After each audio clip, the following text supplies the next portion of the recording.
Give your kitchen a fresh new look in just 5 simple steps. Step 1. Do you want to pick the perfect color for your new kitchen? Start by getting some free color swatches or even a sample door to see how the color looks in your space. Step 2. Decide how much of your kitchen you want to update. For a quick and affordable change, just swap out your doors and drawer fronts. You can either match your current color or go bold with a contrasting one. If you're aiming for a full transformation, we've got plenty of accessories to match the doors. Things like self-adhesive vinyl, panels to cover the sides of cabinets, and kickboards, and trims for the top and bottom of your units.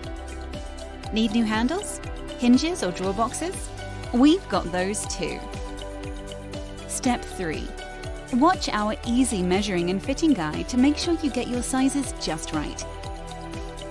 Our made-to-measure doors will fit any cabinet, no matter the brand or size. Step 4. Fitting your new doors is a breeze. Follow our quick guide to get everything installed without a hitch. Step 5. Need a hand? If you're stuck or can't find what you need, give us a call on 01825 765 041 or talk to us on live chat. We'd be happy to help.